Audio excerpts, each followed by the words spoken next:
Well, here we are. It's time for episode 142 of Cowboy Shit with Ted and Wacey. I'm Ted. He's Wacey. We're in the same room for once. This hasn't happened in a while, man. I have to look back on a while. Yeah. Can't remember. Even like in this type of setup in the office. Yeah. It's back to the old days, olden times. It is olden times. I don't think we ever did in the office. It was mostly in We've done a few though. dining room. I remember doing one where I was sitting on the floor. We did interview Dale Brisby because we were doing it over the phone. Oh, really? Oh Yeah. boy. Well, this guest is much cooler than Dale Brisby. He's 3 times worked the music at the Canadian Finals Rodeo, twice at the Calgary Stampede. He's an engineering technologist. He's the editor of the Cowboy Shit podcast, father of 3, wonderful husband, coming to us from his house, a good friend, and a great friend. What we would call him what do we call? I don't know what the word is right now, but you're like I don't know where you're going. I'm this man, Mister Shaun Morton. Thank you for joining us. He's also, we've said a lot of things. Thank you for having me on the show. This is I feel weird being a guest, knowing that you have to go after we're done interviewing you. uncharacteristic of me. I like to be behind the scenes, so this is a big ask on your part, but you've asked me to do a lot of things over the years of putting this podcast together, and I guess this is just another one. A lot of things. Yeah, what do you mean by a lot of things? What have you had to do, Shaun? Oh, just tight schedules. How about here? Add Tight this, schedules. cut this out. Yeah. My job as editor is to make you guys look good and not make you look bad, and that's 2 very different things, but I strive to do well at both. So has your process evolved over the years? Has it become easier or harder? Are you more particular on how things end up? It's become easier because your process has evolved, I would say. So are you saying we suck less at this now? No. And that's not what I mean. I just mean, like, technically you've gotten better, and that, you know, the quality on the audio side has improved, and I just enjoy being part of the show. Like I said, I like to be behind the scenes. I like to be part of stuff, but like this, but not in the forefront. So I can't remember, Ted, what the first episode I would have edited, but I feel like it's got to be close to 100 maybe, which is just hard to even fathom because that's a lot of hours of podcasting. It is a lot of hours, especially some of the shows where they're long as shit. Like a 2-hour interview, like the Cody Snyder one. That was like a 2.5 hour long conversation. That's a lot of shit to get through. One time sometimes if I'm on a tight timeline, I'll speed up the audio to 1.1. But then the one time I forgot to take that setting off and I published it, and I remember somebody texted Ted and said, I think there's something wrong with the episode because you guys were talking. Your tone was just different because it was faster. And the chipmunks. The funny thing is, if you have a slow talking guest, kind of like myself, they actually sound better at 1.1 than they do regular speed. So really, I'm probably going to fall into that category. Or the 50th? I just can't remember the first one I did. It's probably. I can't remember because I listened to them all, right? So I can't remember if I listened to them as an editor or not. But that was my prerequisite, as I was a big fan of the show before I started. So it was easy to say yes when Ted asked you to start editing it. Did you have any experience prior, or was it just like something you wanted to give a go, or what? Well, I had audio editing experience from working with music. So where are we at then? So we're at 142 now, but 153 is October 4th. So yeah, this year, Shaun, will be your 100th anniversary. Yeah. How often do you have moments when you get sent the show and you're just like, fuck, this one's gonna take forever? No. How often does that happen? No, it doesn't. I mean, I'm a fan of the show. If you guys were talking, if this was a hockey podcast, I probably wouldn't want to edit it because I'm not that into hockey or whatnot. And I've got pissed off at you guys a few times in the past when you get deep into hockey talk, and I'm like, fuck's sakes, guys, like, it's enough. Everybody talks about hockey. Well, speaking of hockey, go Oilers. Oilers go. You guys are top. No, I enjoy editing the show, and like I said, I'm happy to be part of it. So thanks for having me along. Thanks for helping us out and making us not look like assholes. Mm-hmm. You bet. What are a few some guests and stuff you're looking forward to hearing, or somebody now you've like been able to follow along with us and kind of be on the journey? who are some people you like to see come across the show in the near future? You know, the one that I've thrown at you guys a few times that I think you can pull off if you try is one member of Nickelback. Because I have a theory about bands that like the bass player gets next to no attention, nobody knows who he is, and he's probably never been on a podcast because everyone knows. They know the lead singer, they maybe know lead guitar or drums a little bit, but the bass player is always in the background. But I still think having a guy like that on, he'd have some stories. That's true. Morgan Lutzak from she actually helped us start the show originally. She was one of the first. She was the first editor and helped us get it going off the bat. She actually has been talking to me and telling me to pursue that actually. So I have a contact. I have an email that I gotta pursue. I haven't got on it yet. I need to get to that, but it's on my list to reach out and see what we can get done. Nickelback, right? It's their managers. She has contact with their manager somehow. So nice. So it's in the works, Sean. We're working on that. It's a good call. But what else though? Who else do you want to hear us talk to? For future guests? Who do you want to talk to with us? Yeah. Oh, who was the last few ones I threw out? I like old cowboy stories, so the most recent ones I suggested, I think, was Wayne Bold was one of them, and Doug Young. It's like way off. Doug doesn't want to do it then. The problem with Doug is he's modest and humble, and so I don't know if you'd get the Doug Young that you would hope to. He has the best stories though, like just about other people. Like about other people. Like half the time, a lot of the stories he tells me has nothing to do with him. It's like about other people that he's known and like worked with and grown up around. Like it's fucking awesome. I've hit the road with Doug, and we've been up north and back and done 9 hours of driving, and then turn the radio on. There's always something to talk about. Yeah, Flair.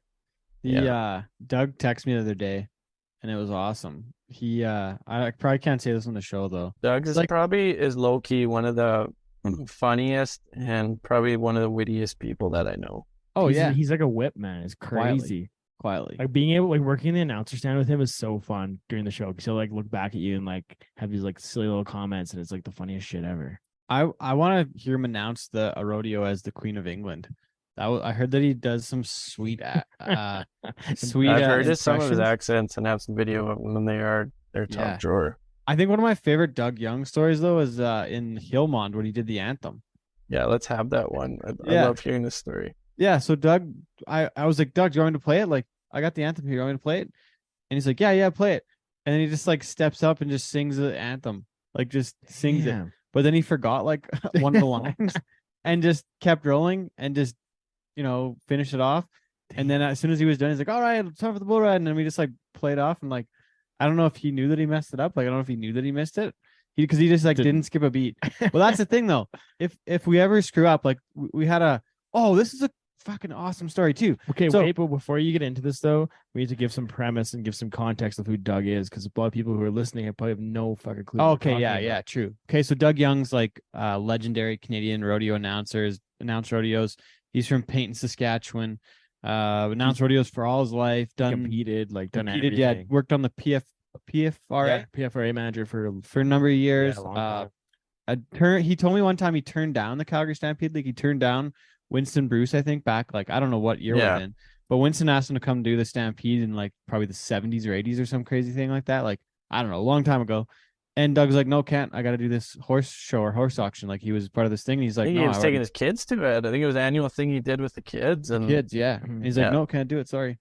And didn't do it. And then Winston never called him again because Winston's like, "Hey, like if you turn me down, like I can't. I'm not ever going to ask you again." So it's kind of wild. So when Keenan Vine was part of the Stampede, he hired Doug. So it was kind of neat for it to go all the way back. And he got to do it on his birthday. On his birthday, yeah. He was like, I feel like it's a Make-A-Wish day. Yeah, that was my line. It's Doug's Make-A-Wish day. He said, yeah. But to wrap up the Hillmond story, the version I heard is that somebody said, Doug, you forgot some words. And he said, that song's too long anyways. But, okay, so it was awesome. But going back to the anthem side of things, so forgetting words, we had fun. We were in Dawson Creek last weekend. I was hanging out with Dave Polson, another rodeo announcer, and And I picked him up from the airport. I had a little sign that said Dave Paulson. I got it done at PV Mart. I was at one of the stores there, and I was at Keddy's earlier in the day. But I got this like sign and got his name on it. He thought that was the coolest thing that I put a name on. Picked him up from the airport, and then drove him around all weekend and met up with with my aunt and uncle, and then Mac Erno from TP Creek. We had a good visit with that crew. Mac gave me a bunch of booze. I got the morning ride from TP Country. It's like Bailey's only with vodka. Damn right. Made in Edson, out of Edson, like Bighorn Distilleries, I think. But anyways, we Dave and I, we had a little bit of food with the crew like in Grand Prairie, and then we drove to Dawson and got to the hotel, the Georgia Dawson Inn, and we go put our stuff in the room, and there's karaoke going on. Oh, yeah. There's a karaoke bar, right? So I'm like, Dave, karaoke, let's go check this out at the bar. So we go to the karaoke bar, and Darby meets us there, and so the three of us are having a drink. You know, they gave us free drink tickets, and in our room they had like a whole great setup. Connie Patterson, the whole crew from Dawson, Reed Lear, they did an awesome job. But like, we got to the room and they had like a half a dozen beers on the table, and chips and snacks and beef jerky, and like, I've never been to a hotel. The only other place I was North Battleford at the Walking Eagle, or whichever the Eagle thing is there. And they Burden Rodeo did that too, actually. Oh, really? Yeah. So yeah, like leave stuff in there. I thought it was really cool. But anyways, we go to the karaoke bar, and there's people singing, and one lady asked Dave if he wants to sit down with her. She's like, nobody's sitting here. You can sit with me if you want. and Dave's like, no, that's okay. We're all right. So we just moseyed along. She did not sing super good, but there was a few people singing along good songs. Then this younger girl goes up there and like sings pretty good, and I'm like, dang, this girl sings pretty good. And like didn't think nothing of it, right? Like, it's karaoke, like you're not thinking too much. And then but then I remembered that Reed had asked me if I had a canned version of the anthem, like of O Canada. So I was like, yeah, I got one, but you know, whatever, like it's fine. But then after this girl's done singing, I just had this idea come in my head, and I'm like, what if this karaoke chick sang the anthem at the rodeo? So she walks back like to go to the bar, because I think her mom worked at the bar or something. Like, I don't really know what the whole deal was, but I'm like, she's just walking back. I'm like, hey, good job over there. What are you doing tomorrow? Do you want to sing at the rodeo? And she's like, what? What do you mean? I'm like, yeah, we need somebody to sing the anthem at the rodeo. Do you want to do it? She's like, oh wow, really? Let me talk to my mom. So she goes over to the bar and talks to her mom, and then I just gave her my card. I'm like, hey, like if you can do it, if you want to do it, just call or email me or whatever. So I get an email, like, I don't know if it was that night or the next morning or whatever. And she's like, hey, mom said I could go and everything. and so this girl's name is Sam Lamoureux. And she's like 16. I don't know how she's in the bar. I don't know if I'm getting her busted, but I thought she was like 20 something, but like whatever. She's singing pretty good. And so I'm like, geez, like this could be like the Reba McEntire moment, right? Like Reba sang the anthem at the NFR. Like you discovered her. Yeah, maybe we helped discover this girl, right? And so she goes and sings the anthem, does a pretty awesome job. You have to nudge her to apply for the CFR anthem. Yeah, right. That's like a pretty sweet idea to have her jump in on that. Or like, I thought it was really cool. It was a bit of a wild card. It was like, and then I didn't even ask the rodeo committee till the next day, like at the meeting. I was like, hey, I got this idea. Or I was at like Slacker Junior Rodeo. I was like, hey, we're at the karaoke bar last night, and we met an anthem singer. You guys cool with this? Like, I think it's a good story. She's from here, you know, like, why wouldn't you want a local singing the anthem? So she did it, and she was like pretty awesome, like pretty solid. And but then the next day she sang it, but she got like caught up with some dirt or something. She's like, and she's singing, she's like, oh, sorry. And she like said sorry in the middle of it. And I'm like, oh, fuck, you can't do that. Dog, you gotta just blow through it. So Doug's advice to Sam would be, don't act like anything ever happened. You just roll on. Just roll through. Nobody even knows, because maybe somebody, you know, they just don't know, right? You can't stop and say story in the middle though. You got to roll on. Do you remember at Calgary where there was the anthem singer? He kind of like sung himself into a corner. His tone was one line ahead or behind, and Tallman bailed him out. Like Tallman went to his mic, picked up the next line of the song, and got him back on track with everybody. What? It was incredible. I forgot about that. And that was like a pretty decent band around Canada, like somebody that kind of does stuff. Yeah. That'd be a hard deal. We were talking about it on Sunday in North Battleford, like, because there were some rumors that the anthem singer wasn't going to show up. And they were like, oh yeah, like you got to get too drunk at the bar. I don't know. She did show up, but it was just somebody different from the weekend. But it was like, I was like, if I had to go out there and sing it, I would probably forget half the words. If I had to do it? Yeah. Well, Brett Gardner did it one time in PA at Tanner Burns' house. How did he do? He had the lyrics. He ran out of gas a little ways through it. Really? And he dropped the lyrics, do it? or he dropped his script or something, and he still did a pretty solid job. But it was funny because he just did a whole PBR opening, right? Like he did the whole thing by himself, introducing like all the guys, and you're going so hard the whole time. And usually it's like the one chance he gets to take a breather, and then he has to sing the anthem. And he was like, yeah, he just kind of like ran out of gas for just a second, but like he got through it and it was just fine. But I don't know if anybody really knew that he was. Did you guys do it though? Like, can you speak the lyrics right now without forgetting them? Because I get caught up in the middle. Yeah, I would probably screw it up. Yeah, we could start it, but I don't know. Is that a good content or not really? I love the. What do you think, Sean? We're gonna karaoke the anthem right now?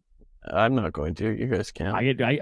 I'll get lost in the middle of it, but it's just funny because. Wait, so will you sing the anthem like the guy from Creed?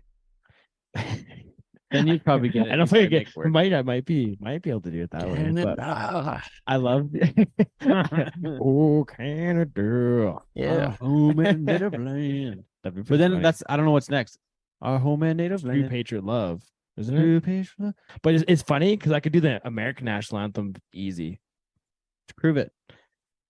Oh, say, can you see? Because the sea of red. Yeah. By the dawn's early light. Sean, make sure to put this at 1.5. So proudly we hail at the twilight's last gleaming, and the rocket's red glare, the bombs bursting in air.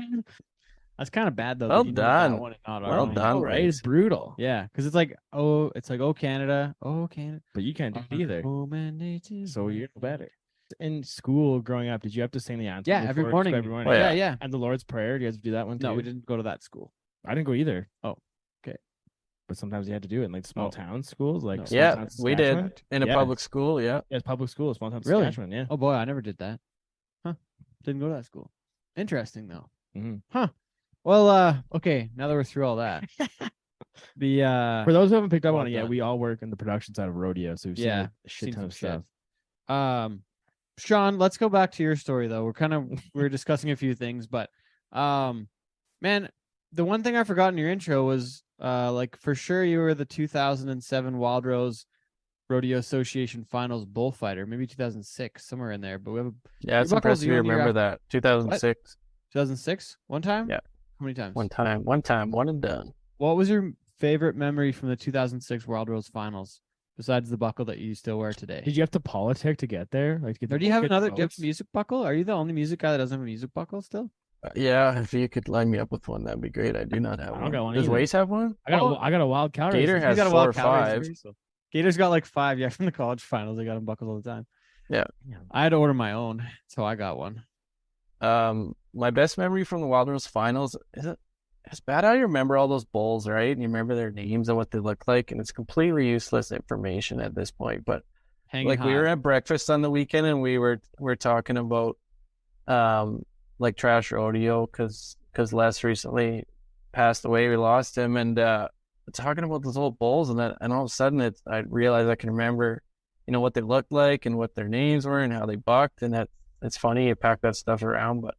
Yeah, at the Wild Rose Finals, there was a bull from Miller's named Fish Hook, and somebody bucked off in front of him, and I jumped over that guy, and then he caught my foot with his horn and wrenched my knee, and that was the end of my Wild Rose Finals. So, really? I didn't even work at all. I think I maybe worked 3 out of 5 pairs. Oh, really? Jeez, I don't remember that. Did you wear your knee brace outside of your pants after? I didn't. Knee braces. That was probably part of the problem. Like a goat tire.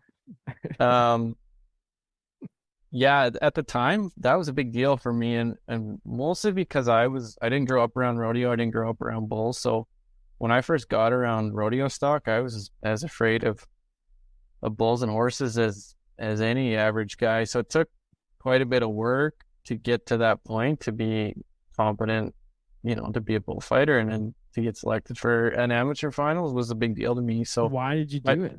Why? What was your why? Yeah, you never was around it. Like, and where did your brother Muley fit into this in the bullfighting world? Well, he was far ahead of me, and I was kind of following in his path. So he would have worked those finals a few years before, and then he had a pretty good career as a bullfighter. He worked the PBR Canada finals a few times, and was in a class of guys that people still talk about as phenomenal bullfighters. He worked a lot with TJ Barrett. He worked a lot with James Northey, and a little bit with Jesse Byrne, and there was a lot of handy guys back then. So yeah, I kind of followed him. I was late getting to rodeo, but I grew up in Mayerthorpe, which is a rodeo town, a small town, but there's quite a few good cowboys came out of that town. Quite a few that went to CFR eventually and won some Canadian championships. So Travis Rier. Yeah, I was thinking about it the other day, and for a town of 1,500 people, there's probably well over a dozen people kind of at that time when I was a teenager that had gone or were going to CFR. So at that time, yeah, that town kicked out a lot of cowboys. Troy Fisher from there too, the buckle guy. Is he Mayerthorpe guy? Yeah. So Troy was a Canadian champion, and Darren Knapp would have went to CFR, and his wife as well, and then obviously Denny and Roddy, and you mentioned Travis Rier, and some bull riders, Denny Golden, Derek Adams, Sean Lowry, guys like that. So yeah, I got into rodeo as a steer rider first, and then as a bullfighter, and I like the challenge of it. I always thought bulls were just cool, impressive animals, and I like the challenge of it. And the time that I did it, it was definitely a highlight for me. Things were a lot different back then. Do you remember ever saving me as a bull rider? I don't know. Maybe I hung you out to dry. I'm not sure. I do remember you riding at the finals the year I was there, so I don't know if that means you voted for me or not. I don't know if we got to even vote on you guys. Maybe as junior bull riders and steer riders. I don't know. I thought it was only bull riders. Back then, it was a novelty to work with a second bullfighter. Most of the rodeos we did were by ourselves. And who'd you work for? Well, actually, going back to 2006, though, I got to put this one in there that I remember winning the junior bull ridings. The only saddle I ever won was in 2006 in the junior bull. Oh, okay, yeah, at the Wild Rose finals. Yeah, and the next year I swiftly broke my jaw in the open bull riding. I was riding both, and I got my face smashed. One thing too, it's like a lot of those amateur finals back in those days were a big deal. There's a lot of good people competing at them. Oh yeah. Well, and I went back and worked that finals a few times as a music director, and I would remind myself that to some of the people there, this is their NFR. They're as pumped to be here as big deal. People that go to the biggest events in the world. So it's a reminder to treat it like that, right? I remember being there and being so pumped up. They played Thunderstruck in the opening, and they had these girls doing this drill team performance thing in the dark with glow sticks and shit. Damn. On the Sunday, and I was just like, "Fuck yeah, I'm fucking ready for this." I've made it. Jacked up, and I'm like, I'm the fucking coolest junior bull rider in all the land, and just so jazzed. It is a cool way to look at it, though. Walk out there in the opening with 110 people, and Dave Polson introduces every one of us, and Denny Halstead's there, and I'm like, this is the coolest shit ever. Yep. Who'd you fight bulls for, Shaun? Did you fight for the Miller crew? Yeah, for the Miller crew, for Trashes, for Duffy, kind of all the contractors that worked in that area at the time. One of my highlights of working with Millers was, I remember I was at Scott Burns bullfighting school down at Nanton, so I think I'd been down there for 3 days. I probably slept in my truck for 2 of them, and then left there and was probably a bit beat up and sore just from learning to fight bulls at that school, and promptly drove north to Saddle Lake, I think.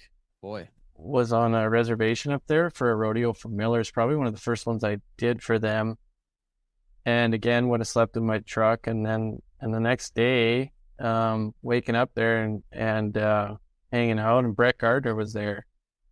So this was early PG days. He's setting up his own sound, running his own cables, and I can still remember him plugging in his sound system. Yeah, I think this was Saddle Lake or Goodfish Lake, but I can remember him plugging in his sound system and doing a sound check and thinking holy shit, that guy sounds good. And looking over at Doug Miller with kind of a surprised look, and he just chuckles. He said, yeah, this guy's good. So, and I just remember seeing Brett there and being happy to see someone that was my age and and probably was feeling the same about being at the rodeo that I was. So I think that first night we drove to town and got a hotel room, just to get a break from the surroundings. So yeah, I was pounding the trail hard back then. And you had to buy your own rooms, otherwise you're sleeping in the truck. Is that bullfighter Yeah, weight back then? that would have been the case. Yeah, that would. What'd you get paid to fight bulls? What was your weight? Like $100, $100, $200? Like, what'd you make? Yeah, somewhere in there. I remember working for Art Peters, and he would pay $300 a performance, and I was, I don't know, like 16 probably, or 17. So, I mean, I was in high school, and I could go to a 3-perf rodeo on a weekend and make $900. Cash. That was a lot of money. And they paid your room or no? I think we usually camped out with them. They had a wheel or two there, but I don't know. The money was never really. It was just kind of whatever. Because I guess at that age, you don't care that much. Gas was still cheap, and it was fun, right? How old were you at the 2006 Wild Rose Finals? Would you have been like 19? Is that right? Yeah, that would have been right, because I was first year college. Okay, where'd you go to college at? Nate, wasn't it? Nate, yeah. That's where you got your engineering technology degree. Correct, yeah. Is it Diploma. a degree? Diploma. Okay. Twice, yeah. At Nate. And then, yeah. Okay, when did you meet Casey? I remember you met Casey at the ranch, because the bar back in the day was the ranch. And now it's called like Midway or something, isn't it? I haven't been there a lot. I haven't been back for a while. No, I know. Yeah, I met my wife during CFR. Yeah. Really? Was I there? Was I drunk at the bar that night? I don't recall. I think it was. What year, Shaun, was your first music gig the one where we did at that bull riding in Drayton Valley, that Rod Wilson bull riding we did for a few years? Yeah. The memorial show. You were the first guy to line me up with some work, and then I don't think there was actually any budget for music, so I think your dad just gave me some money, like out of courtesy. He's like, "Yeah, thanks for helping out." He definitely did. Yeah. My dad had I think I might have had $2,000 sponsorship that he got that we did through like Mom's company, and he just gave it to whoever he wanted to. He just like had like I think he just had a couple $100 with different people, and he just like found who he liked and who would talk, who would visit with him and stuff with Stovin, and he hooked him up. Everybody got a prize here and there. It was pretty sweet. I was glad. Yeah, you were shoot bossing. Yeah, because we did those a couple events like for Rod, because Rod committed suicide in like 2007, I think, in the spring of 2008, somewhere in there. So we did an event for him in Drayton, and it was kind of the first event. Like I remember helping with the high school rodeos, but then we did that bull riding, and yeah, that was like 2008 that you did that, wasn't it? I don't think I worked anything until after we went to that seminar in Vegas. But that'll be 10 years ago, I think, in the fall. Right. So I've said it before that if it were not for you and for Dustin Edwards, I probably would still just be playing music in my basement by myself. You were the guys that kind of got my foot in the door and got me started. Is that something you wanted to do, or like how did you get interested in it? Because would you have had a long break between fighting bulls and then wanting to do music? I guess so, eh? Yeah, that was kind of my pyro heyday. That's right. So you did. I forgot about the pyro. Yeah, so we better bridge the gap here from bullfighting. When did you retire? And then what? I would have quit fighting bulls or retired from fighting bulls in, I don't know, maybe a year or two after the final, so 7 or 8. And then I've always kind of been interested in event production, and like my favorite part of the CFRs as kids was always openings. Like I love that. Even when they were just simple, I just thought they were cool. They turned the lights out and lit some fire in the dirt and whatnot, right? So I eventually kind of stumbled into that. And how though? Like, where did you get in? Like, who'd you first do pyro with or production? Like, what happened there? Well, I think I was poking around trying to just do some stuff on my own, like Weekend Warrior, and then some people said you should probably take the course. So there's like a standard federal course to be able to handle pyro. So I took that, and at that course I met Jeff and Eric. Like Jeff Backus. Who, I had no idea at the time. Yeah, Jeff Backus. I don't know Eric's. And Eric Salter-Pete. Okay, I didn't know Eric's last name. So at that time, Eric was the co-owner of Pro Effects with Peter DeBrad, who is now the production manager for PBR Canada on the tour. And Bull Busted. it's funny how that, like, how that started back then and how we still work together and whatnot. Jeff is still a close friend of mine and taught me most of what I know about pyro. So yeah, I got my ticket and started working with those guys, and kind of like bullfighting, like you just go to some events for free and hang out and get to know people. Were you just doing pyro, like snakes and sparklers in your backyard, or like where did the kicking wing? Yeah, were you kicking like what's the intro to pyro? Because remember you did a couple things like with us, like Tofield a couple times. You'd bring all the stuff and you did that. But was that Right, but that was legit. That wasn't independent. That was legit. So there was. I never did an Emery Erickson and just did it on my own. I kind of wish I could say I did, but then what was the start to before you did the pyro class? Like, where'd you? I'm missing that part.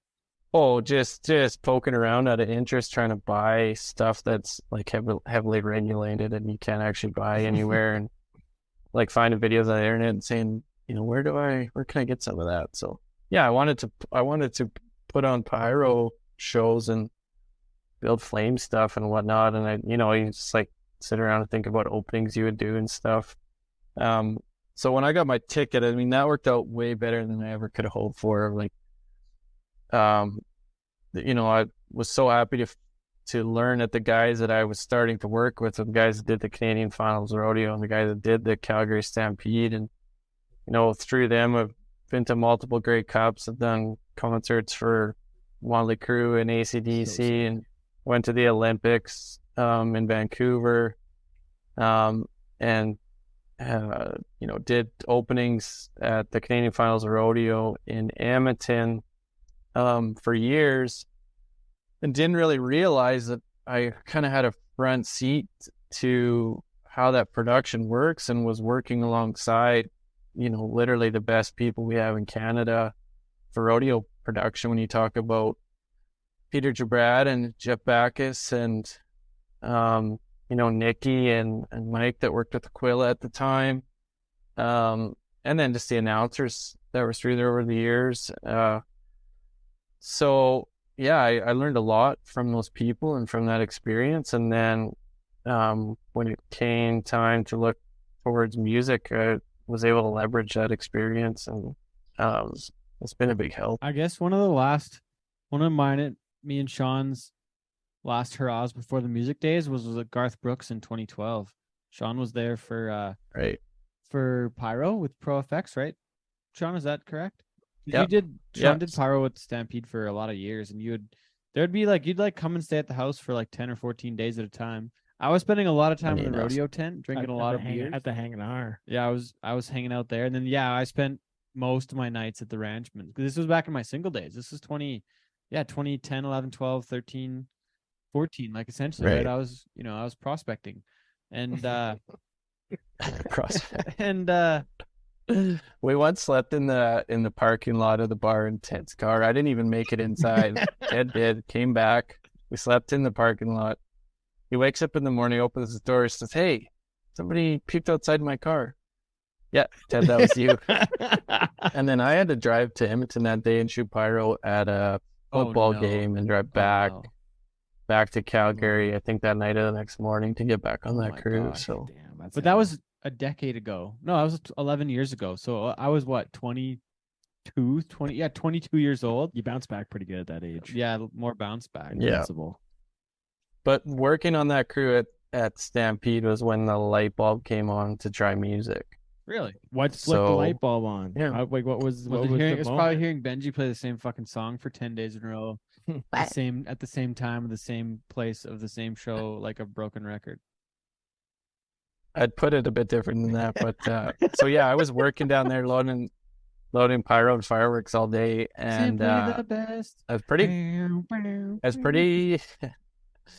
grueling work, and doesn't pay worth a shit. But so you're in the back and you can't see the rodeo, but you can hear it.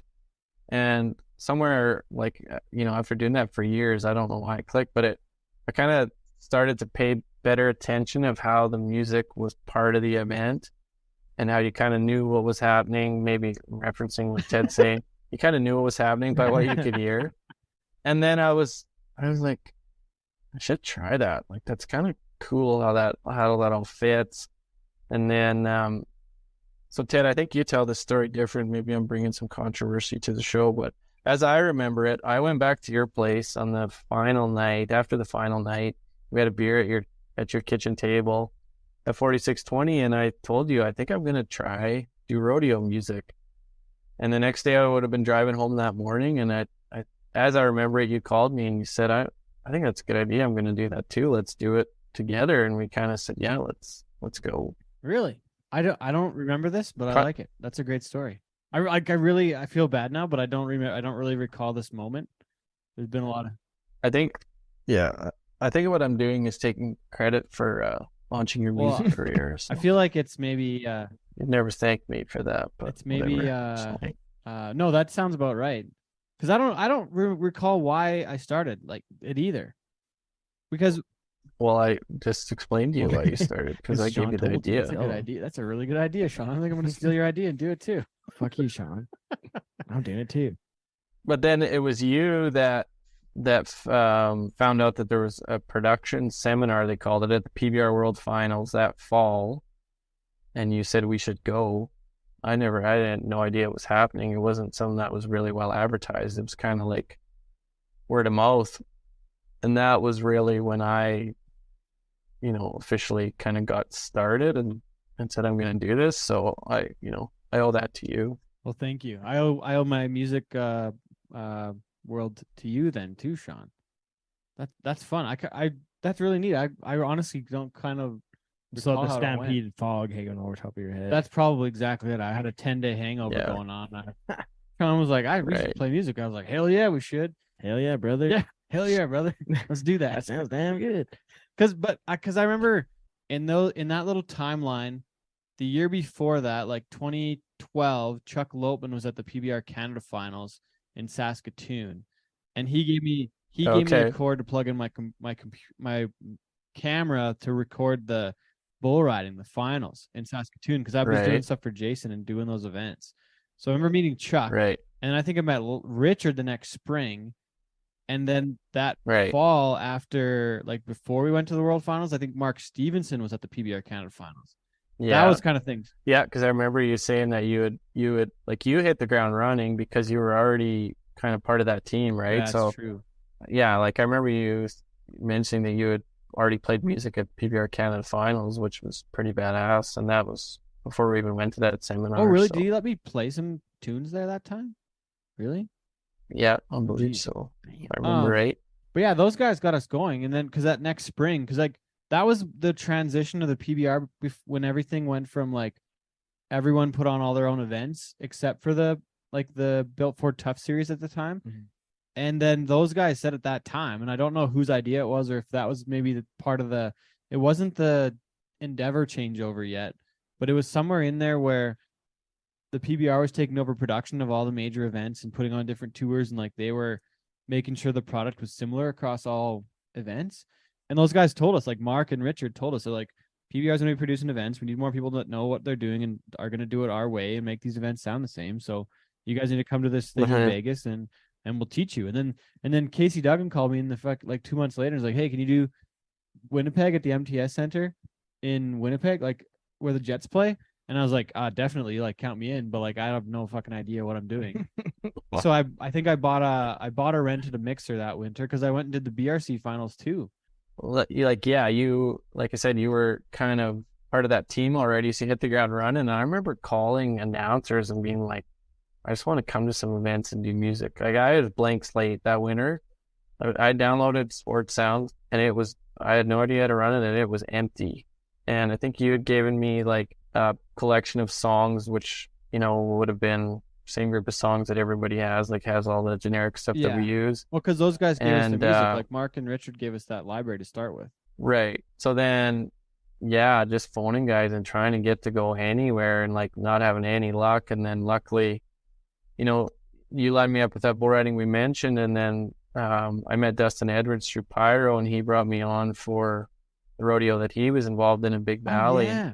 Like I can remember sitting in the hotel in Stettler near Big Valley looking at the program and trying to come up with just enough songs to get through a performance. Like, okay, there's 9 team roping runs and I only have 7. Like, what am I gonna do?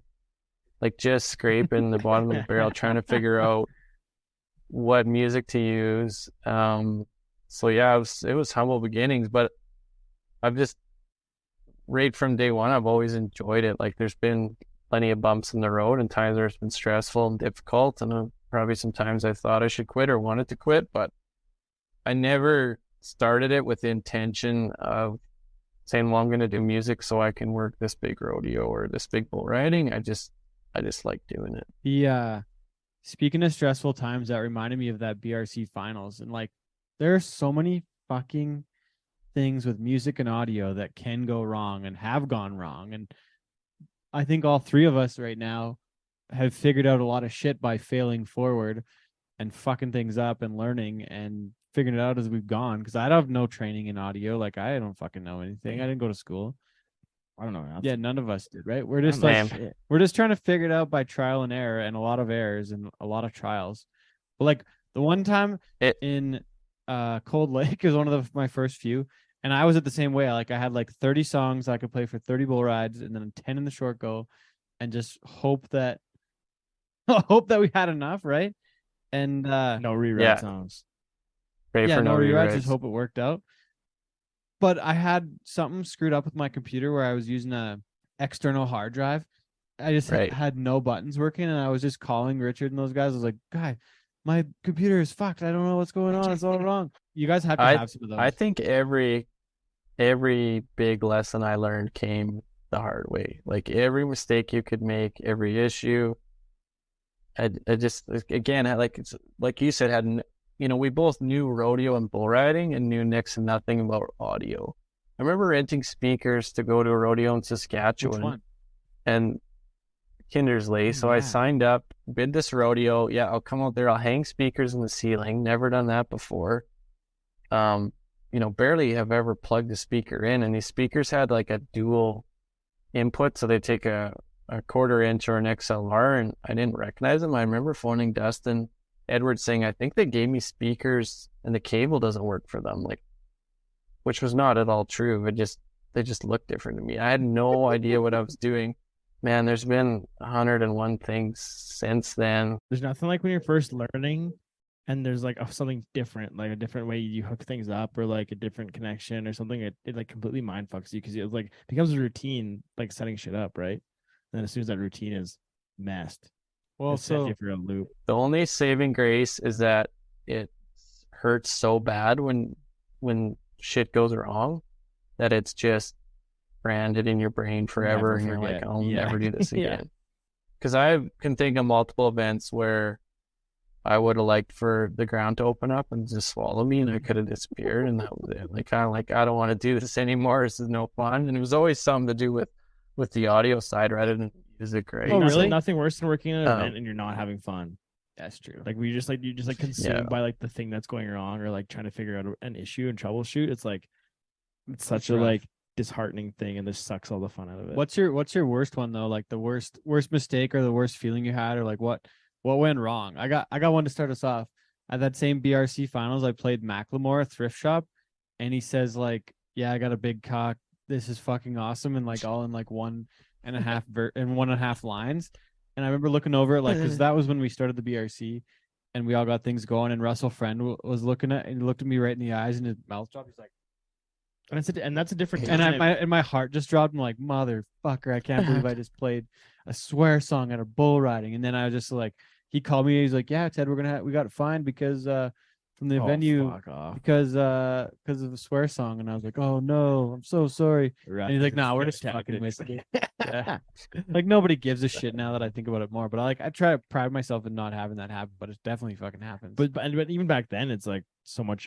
There was more of a taboo thing. Where nowadays the shit they put on the radio, like, it's less of a big deal. You get away with more of it. People want more of that stuff. What do you got though, Shaun? What's your biggest snafu lately? Not lately. I mean, one that stands out. I had one the other day too, but yeah. One that stands out is Lee Park Rodeo, which is is a pretty big rodeo in Canada. Tour rodeo. Yeah, they took a chance on me before I'd done any rodeo that size. And I still don't know what happened, but I think like Doug and Brett were announcing there, and they're pretty used to the routine there, so I don't think they showed up, and we didn't do a proper sound check. So I remember fighting with Doug's in-ears because I didn't properly know how to run my mixer, and then we kick off the rodeo, and like their mics just sound like shit, both of them. Like something is seriously out of whack. Like I could just remember one of the committee guys in the arena looking over at the guy that hired me and like yelling at him, like, I thought you said this guy was good. Oh no. So I don't know. We got it sorted out somehow, and I've had a really good thing going with that committee for years. I feel like I've eventually held up my end of the bargain, but man, those are you feel like just the whole rodeo is hinging on you to get your shit together, and everybody is, yeah. Rodeo's kind of important, especially those smaller events where there's no other option. Well, now the bigger events, like Shaun, you're at Czar and Lee Park, and for audio, and what other big ones am I forgetting right now? But like, you got a lot of big rodeos that are dependent. Yeah, those would be the for bringing bigger sound systems, right? And jeez. Yeah, and it's when you have those bad situations, that's why I still get nervous for the first 5 minutes of a rodeo where I'm running everything. Mics, it's my speakers, it's you're running in-ears and the clown's mic and the anthem mic and whatnot, because you're just scarred from battle wounds and you got no help. It's one guy, and you can't fix anything else. Yeah, and you can't try to fix the fly is impossible. Right. If I'm at an event where all I have to do is play music, I'm easy. Even if it's a big event, I'm typically not that stressed out at all. It's the best. I always get nervous when it's time for the O Canada to happen, and you have a wireless you set up, and the other person's like walking up and they put the mic up to their mouth, and if there's sound coming out of it, it's like the biggest like relief of them all. Right. Or sometimes like an anthem singer will like take a breath in and you think they're singing, but they're just like they're exhaling and doing it again, and you think there should be noise coming out. It's a moment of panic. But it's just funny to think that I could be more nervous at a small event running a system than at the biggest events I work when I just have to play music. Going back to Lee Park, I covered there for you one day, one time. It's like the first day of the rodeo, and you were in Czar, I think. Yeah, it was a COVID year when they were coming out of COVID when they overlapped. So something went haywire. I think it was my speakers, but your mixer and like your gear in the stand, right? Because we were doubled up, so we used my speakers and then put Shaun's gear up top. And I went and covered for him, and I'd never been to Lee Park, and I always wanted to go check it out. So it was neat to go check it out and do it and everything. But there was something seriously wrong with what we figured out to be maybe the mixer. Like I don't know, but I think it was my mixer. So it was Shaun's mixer, and something like with like electronically was going really fucked up with the mixer, and it was creating this crazy like hum that was going up and down. It was like wow, wow, wow. It was like I don't know if a fuse was broken in the mixer, or like what the fuck happened. But finally, like Lane Peterson's in the arena is like, Ted, I think you got something fucked up with your speaker, man. You got to fix this. So I like, it's bad when people who shouldn't have to care about one of the judges is like, and normally keep to themselves. They're like, fuck. I think you got a problem here. So you should fix that. Jump down there and I hear this and I'm like, I don't know what the fuck this is. I've never heard this before. So we go by process of elimination. Luckily, Doug was there, Doug Young, to help me like calm down and like try and get through it. But he's like, okay, just start pulling like mutant channels and pulling things and trying to figure it out. And finally, we figured out that it had to be the mixer. So I did like a NASCAR pit stop crew change on the mixer and like moved everything over to a new mixer and put it on top of Shaun's and then fired it back up again and rolled on and like did the rest of the rodeo with a new mixer and like instantly fixed it. Damn. But I kind of didn't hear it for a while. I don't know what the hell was going on. But anyways, that was one of my most intense things lately. It wasn't even my show. And I'm like, I don't want to fuck this up for Shaun. Shit. And I was really wrecked out. It was wild. And then my other worst one would have been at High River when we started the rodeo and they came in and they're like, oh, it's too quiet. They can't hear it. So I'm like, I'll turn it up. And they come in again. I can't hear it. It's too quiet. And this went on a few times. And finally... And you're by yourself too. So Jillian said, can you go have a look and like just double check the speakers? And there's torrential downpour. So she's running music there, and I go up there. There's 6 speakers on the lift, and there's a cable come out, and 2 of them are plugged in. 2 out of 6. And the Thai River, which is a huge outdoor rodeo. Yuck. Yeah. I felt like shit about that. I had that happen in Olds with Jillian too. It's probably why I don't work any C5 rodeos anymore, because I fucked it up so many times. But I had a lift like with those same speakers on in Olds, and only half of them were powered, and it was just totally fucking trashed. I might even had 8 of them up there, and only half of them were working. We're just overdriving the half of them. And there's Brad from FM is there, and Brad, who I know now, and at the time he's like a bearded guy with like looks a little gruff and mean, and I'm like, oh fuck, like this guy thinks I'm a jackass. He's like, yeah, you're overdriving. I'm like, what do I do? He's like, I don't know, like, I don't know, it's not my shit, man. Sorry. Turned out for what? So yeah, we get to the end of the night and figure out that fucking half the speakers are working, had the same issue. So damn, good times. So what's the most nervous you've been for something you had to work that wasn't audio related? The Calgary Stampede in Just the truck music. wagons playing the anthem every night in front of 20,000 people. Yes. Where the girls up there Yeah. lip syncing. Yeah. Yeah. I can say that now because I don't work there anymore. You double your laptop. Yeah, I would literally play it. So you played on both. So if you lost it, just bring it back up, and they could say it was an audio glitch or Yeah. something. Yeah, but eventually I just started playing it on one. But I just made sure I had to try to have a decent computer, and those computers don't even touch the internet. It is nerve-wracking when your computer is leading the show. Yeah. So it could be like a sing-along at a big rodeo like that, or just the opening where it's just like music and riders, and that thought goes through your head. If this computer were to shit the bed right now, I get the backup. Everybody in the venue, like 14,000 people, would be like, what just happened? Yeah. That's that one for me is the anthem. But the other one would be like, well, it was kind of a little bit audio, but I just had a mixer in Winnipeg, and Brett was announcing, and he was trying to tell me, he was like pointing at himself. He was like, me up. And I just looked at him. I was like, I don't know what you mean. Like, this is my first rodeo, man. I don't know what the fuck. I don't know what I'm doing. But what about you? What about like, so I'll just ask you though, say like Zane's retirement at PBR Canada Finals last year, is that something you get nervous about, or is that something is going to go fine? Well, I remember fucking it up because the song ran out, because I thought that it was going to be long enough. It was like a 3.5 minute song. And I thought it'd be long enough. I had like a really cool piece that was going to go. And all of a sudden I just looked down. I was like, oh, fuck, it's done. So I had to I just scrambled and just started it over again, because it was just like kind of sounded okay. I thought it was a good piece, but like, yeah, that was one that I definitely screwed up. But I wouldn't say, I would get nervous for some of those finals to make sure the opening's good.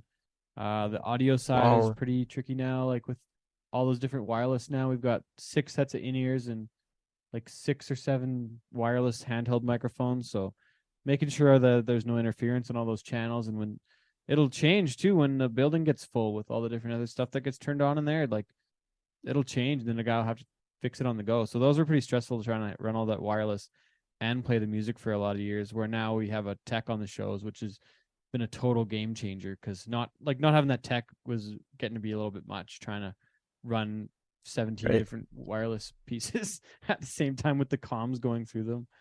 But no, I wouldn't say that though, Sean. For me, no, the most nervous I was all year was for that friggin' anthem in Calgary. Honestly, right, because nothing else really rode on much as that one, not in front of as many people. So, and I think they specifically brought me. I thought that because somebody's fucked it up a couple of years before. But yeah, I thought that Zane's retirement was like pinnacle of PBR Canada production. I thought it was some of the best work that I've ever seen Brett do, and then when you combine it with what you do and how it's scripted and set up, like I think that's, if you were to chop that 2 minutes, it's some of the finest production in Canadian rodeo or bull riding history, in my opinion. And I don't know if I would totally agree with that, because it was like Brett talking, it was a script and a little bit of music, where like I agree it was a huge moment because it was Zane. But on the technical production side, I think that we're doing cooler stuff during the shows and during the openings, where we can have people talk to each other into in-ears and confidence mics, and technically be in the right places to smooth the transitions, and have our TV producer tell Scott Byrne that they were going to him in 5, 4, 3, 2, 1, and Brett has that feed as well, and can hear, and we can literally produce a live show and a TV show for recording at the same time. That I think that like I think that's the high level of production. Then like Zane's retirement's a great piece and the moment is high, but to be able to record 2 shows at once is pretty. It's extremely efficient, I think, for what we're doing on the budget we're doing it. But those technical pieces and those, all those in-ear monitors and all the conference mics and the RTS systems, like to be able to talk to everybody and have that communication is impressive what we can get done now and how efficient it is. But in terms of what you're presenting to an audience, I guess is what I mean to in that. And that I feel like if you asked anybody who was in that building, even if they weren't big fans, if you casually asked them, have you ever heard of Zane Lambert? They'd probably light up and tell you the story about the time they saw his retirement at that building that night, and because I just felt like it left such an impact. That was because of the video, though. Watching that clip gave me the video sets it up, and that's Peter and the feature guys and them getting that done because they explained who Zane was in that video. If it wasn't for that video, that would have felt right. That would have not been as successful because that video told you who Zane was. And Peter and I, he showed me that video probably 2 months before, like quite a ways out. Like they planned that for a long time ahead of time. So I just remember watching like the clip on my phone of, I think Zane like behind the out gate, and then you guys started to build and talk about him, and then bringing him out and getting goosebumps, which is pretty rare that I could watch a video on my cell phone and get goosebumps. I'm pretty sure I was probably bawling at the time. Take the credit. I think I was definitely crying. It's bad. I know it's bad when that happens. There's only been a few times, like the day we brought Ty, like Posbon back in Lethbridge. That one got me. It got me again now, but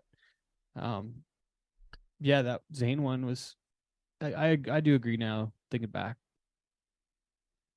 those are talking about stressful moments that you want to go well. Anytime anything to do with a memorial or honoring somebody is stressful because you just know the person being honored or being spoken about is worth your best work, right? So when I think back to like when we brought a mouse, like Bold into, for a CFR opening after, he was on his recovery, and then honoring Ty Posabon at a bull riding Red Deer.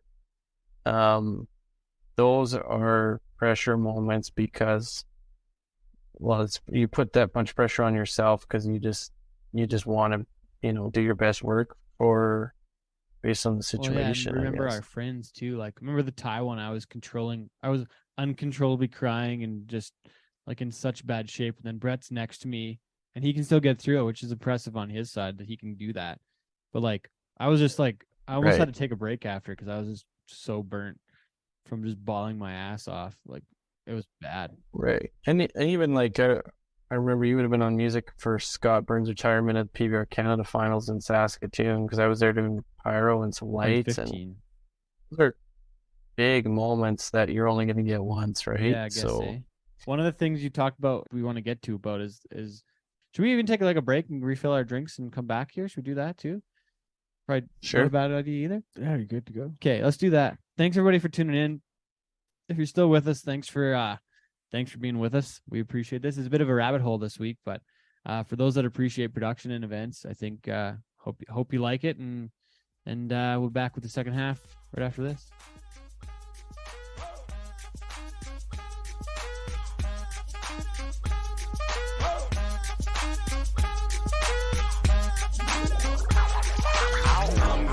Some tags, only got $20 in my pocket. I'm hunting, looking for a come up. This is Welcome back to the second half of the Music Director cast, and the show with our featuring our friend, Cowboy Shit editor, 3-time CFR music director, twice he's worked at Calgary Stampede in the big show.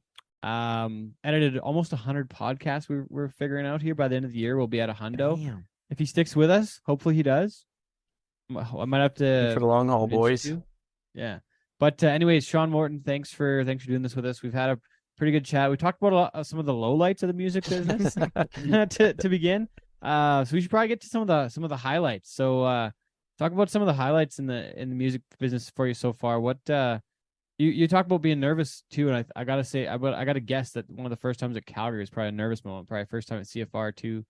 But like, what are some of these highlights too? Yeah, that's for sure. I was fortunate. The first year I did Calgary was coming out of our COVID spell in Canada, so it was a toned down version of Calgary. So some of the things, that might have been intimidating about it were that this wasn't the case that year. Like, it wasn't really sellout crowds. It wasn't full seats until later in the week. I got to work that with Doug Young and Brett and Dave. So it's guys that I was familiar with, that I'd worked with a lot before, and that I trusted and kind of took care of me. So I really, I couldn't have wrote that script any better. I think,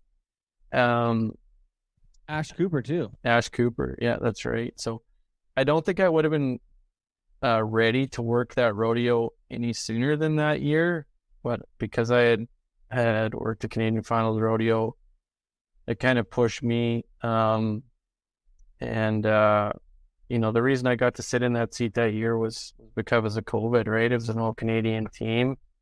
Kind of my line that year was COVID takes and COVID gives, because that was the result of COVID. So I got to sit in that seat. So, but yeah, that I still, the most pressure you get is the pressure you put on yourself. And I really wanted that to go well.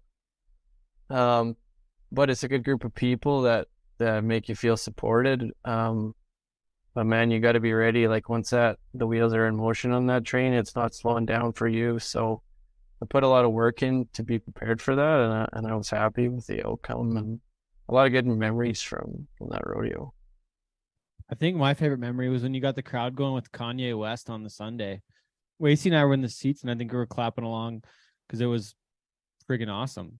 I think it's Power. Is it Kanye West with Power? That one? Is that the one?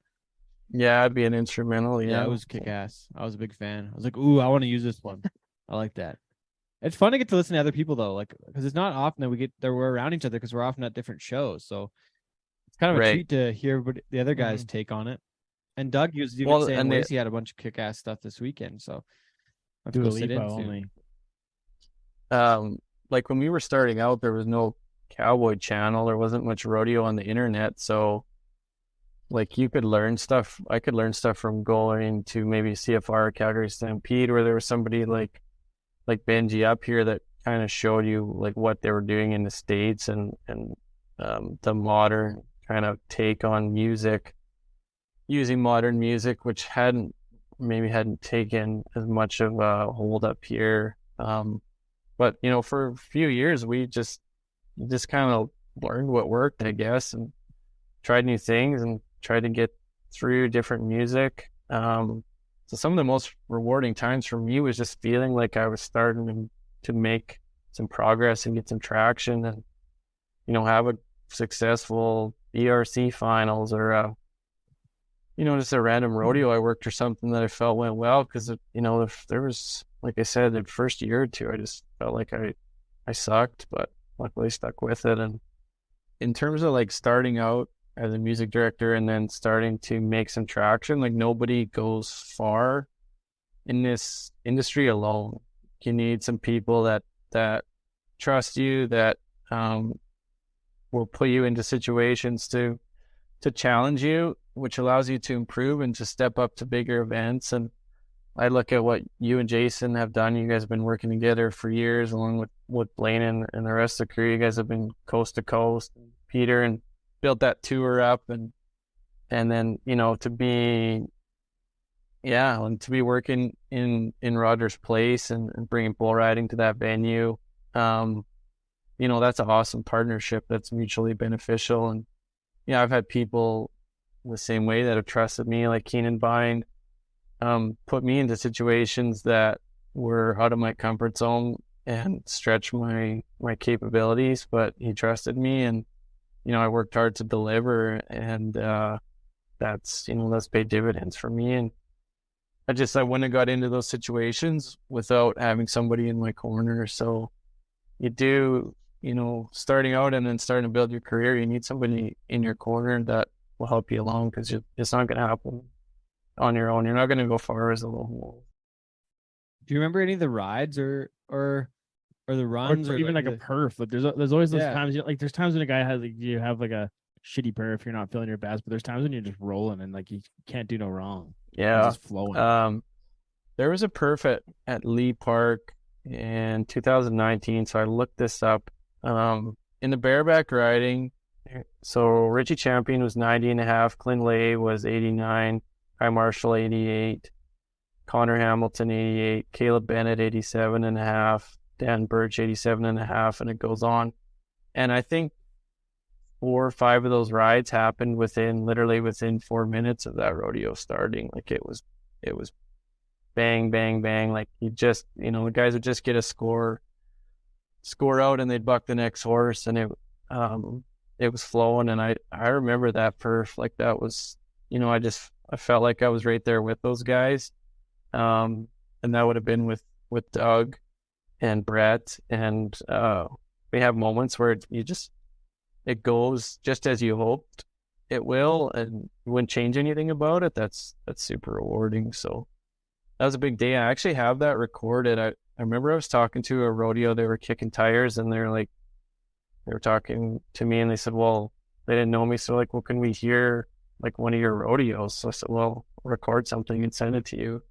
So yeah, I have that bareback section recorded, and someday I'll dig it up and listen to it again. Really? Yeah. That's cool how much of an effect your music can have on those moments. Like any rodeo can have that big of scores and rides, but if you're bringing the shit along with it, it takes it to that next level, right? It took me a while to learn, but like music can never make a performance. I feel anyways, I mean, you guys might disagree. It can only make it better, but it can never be better than the announcer or at a rodeo, the content of the rodeo. Like nobody ever says, well, how was the rodeo? Well, it was shitty. They never wrote anything, and the announcer sucked, but we had a good time because the music was good. I just think that the limiting factor, like music can only be as good as the content. But in saying that, I remember a perf one time in London, Ontario, where we rode 4 bulls and we had a fucking awesome time. But we also had Brinson and Brett, and we got to play it loud, and it was a full house. And Dalen Swearingen rode the last bull, but we had a fucking awesome event. Like it was a memorable show, and it was memorable because we had 4 rides, but we still I remember talking to Peter and Brinson and Brett and like everybody after, like, hey, like nobody rode any bulls, but like that was still friggin' awesome. We had a great show.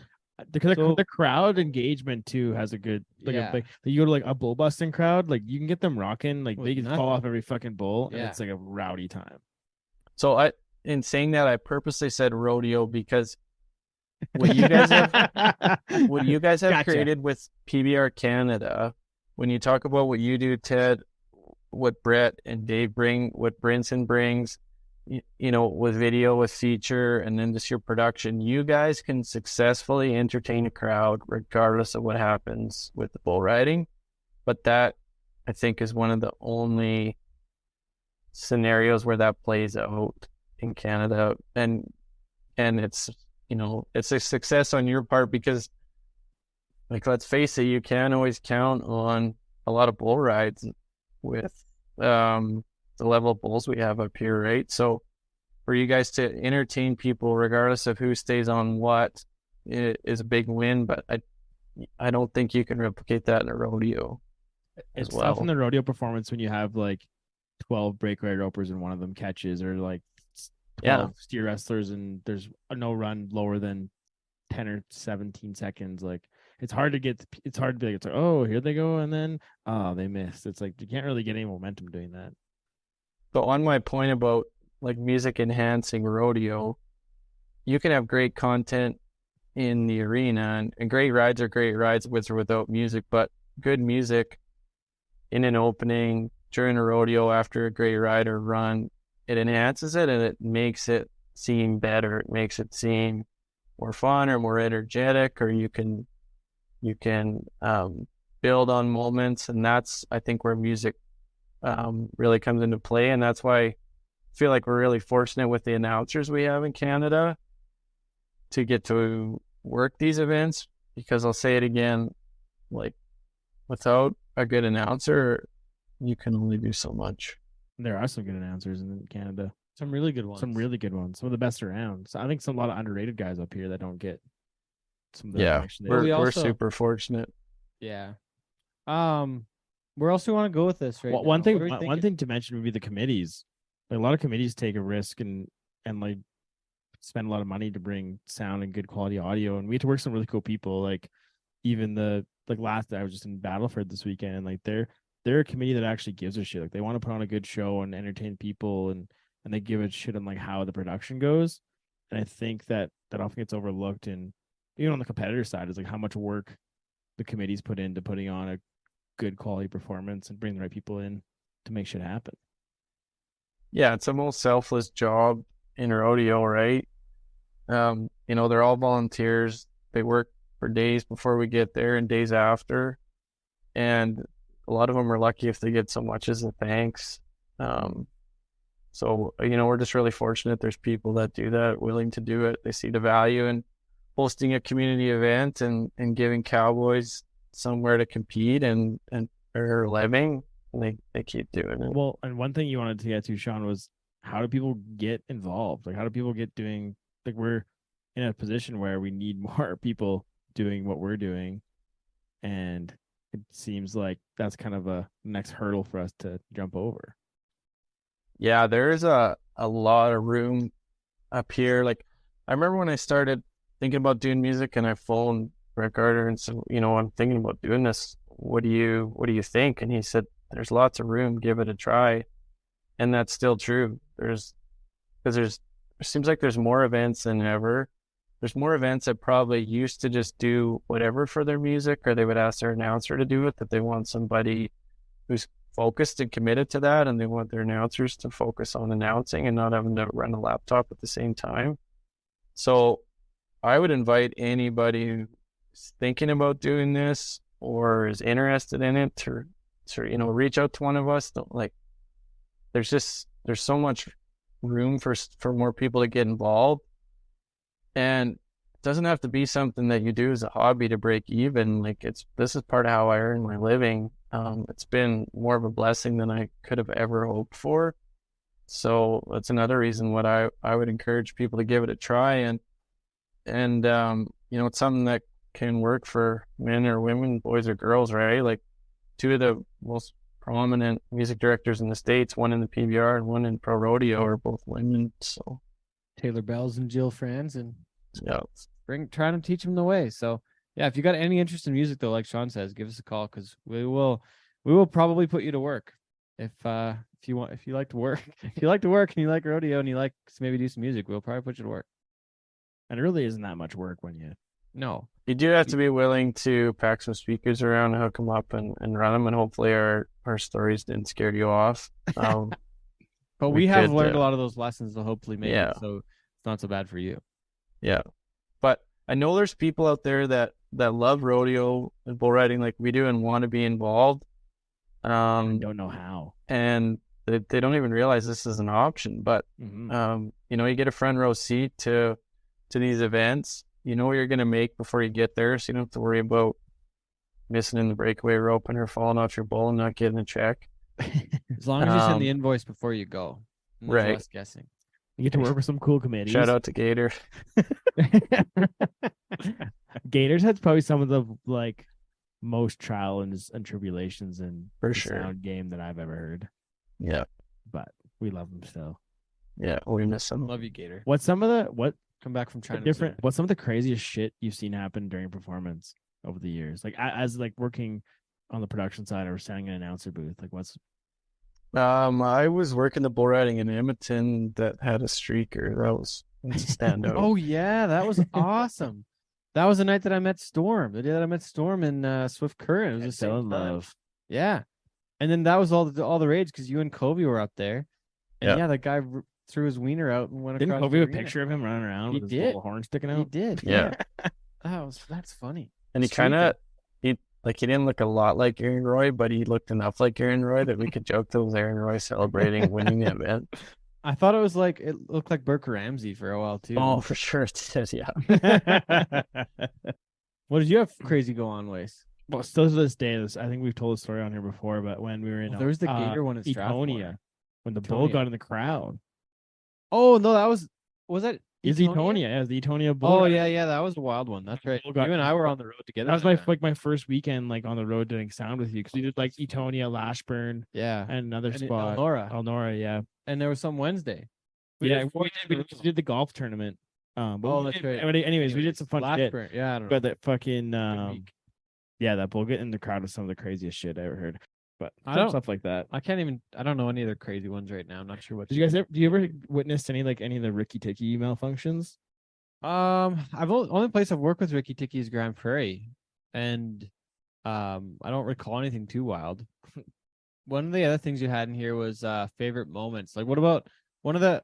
I gotta say that I get really fired up during the bull riding sometimes. Like during the rides, I'll be jumping up and down and yipping and cheering on. Like it was a little bit more. It's still pretty intense, but it was a little maybe more intense with guys that I was riding against back in the day. Buddies, yeah. Back like when Ty rode, I think it was Ringo Starr maybe or something. I forget what it was. Johnny Ringo in Abbotsford when he won the PBR Canada title that night in his home province. That one was really, really kick ass. That would have been 2016 in the fall of 2016. That was pretty awesome. That's one of the ones that's really coming to me now. But like maybe like Zane's last ride, that was a tough one. And we did that thing in the arena for him after. What's your favorite event to work music for at a rodeo? Me? Or would you rather be at a bull riding? Well, I gotta say that Pinocchio was pretty unreal this last year for what we did there. It was pretty I should say that one was unbelievable. The Saturday night PBRs we've had there the last couple of years, like the COVID year, and then I guess I guess it wasn't COVID year. Was it 2021? Yeah, it was in 2021 that they had the thing in September because they didn't have a rodeo for 2 Julys. So, yeah, so the fall 21 was unbelievable. There was like 12,000 people there. They set like liquor sales records. Like that one was so wild just because it's so many people. Like by attendance, it's the highest attended bull riding event in the country because they're like the one night we had like 12,000 people there. So to have that and then have Ash going with like sing-alongs to start it off, like it was fucking electric. And, just with the mass amount of people, because like Edmonton doesn't, like the PBR Canada Finals doesn't have that many people. CFR doesn't have that many people anymore. Right. So like the and I shouldn't say it's the biggest because of Calgary, but for bull riding only, that was the biggest bull riding crowd of the year. So that was unbelievable with the pyro and just the scale of it. It's just so massive. So that was really, really cool. And it gets you and Brett work together so much that you guys know where each other are going, right? Like that's true. It's easy to be in sync. That's true. I think work a ton of perfs. Really makes, that's when our job I think goes the best is when where your announcers are going, or you can kind of predict what's going to happen, and you can follow them along or lead them into something that is they're gonna deliver on, and part of that's kind of the best example of that. It's a format we've built though, right? Like over the years we've I guess like Brett and I have made the format where each ride is a clip, right? Like we're making it a social media clip essentially. It's a minute and a half, and usually I started off with a bit of music. Like so we're starting the first ride, it's a bit of music. I'll start it off and kind of lead him into where he wants to go, or he'll start me. Like it's kind of one or the other. And we'll make it work. But usually it's music first. I'll kind of set the stage. And sometimes we'll talk about it beforehand. Be like, yeah, we're gonna hit Zane, we're gonna hit Parsons, we're gonna hit Jordan Hansen, gonna hit Brock Radford, gonna hit Lonnie West. Wow. Lonnie West is gonna be money for nothing. Parsons, we're gonna do the cowboy bit. Like we're gonna try and do a couple of bits and build the characters. Cody Kowchuk's still Dre. There's a couple of these pieces for the guys' request. But like it's a format. So it's like music to start. Brett here, the ride, the music goes back up again.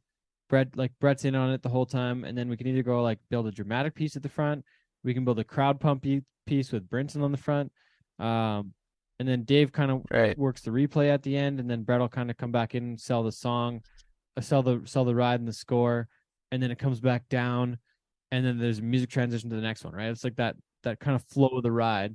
Where sometimes like and even last week working with Dave Polson, we didn't have that format, and like we didn't probably need it because the rodeo is 3.5 hours long. But Dave will kind of roll in there and be like, oh yeah, we're gonna go to this guy and this bull, and it's kind of like there's that build, and the dramatic piece is gone because it's we haven't really set the stage and built it up. We don't have the crowd interaction thing going. Like those segments are a little more broken up where with Brett and I, we've done so many, we built those formats. I mentioned before that like announcer can only do so much, or sorry, a music guy can only do so much with an announcer, but that's a two-way deal because an announcer can only do so much if they don't have the right music, right? Like, if you're doing a memorial piece and the music isn't right, or if you're trying to build for a big ride or a big moment, and the guy's playing Moni, the music guy's playing, you can't build that. So Spirit in the Sky, it's just yeah, like I know I really enjoy working with Brett because we can get on the same page. I think this is my hot take. I think Brett Gardner is one of the best announcers in the world, and I don't say that like vaguely. I'm saying specifically, like I'm using this public forum to say that Brett Gardner is probably top 2 or 3 in the world. And I would argue that with anybody. And I don't think that's my bias. I think that's my educated opinion. Yeah, I'm with you on that. I'd say top 2 or 3 for sure. Mm-hmm, mm-hmm.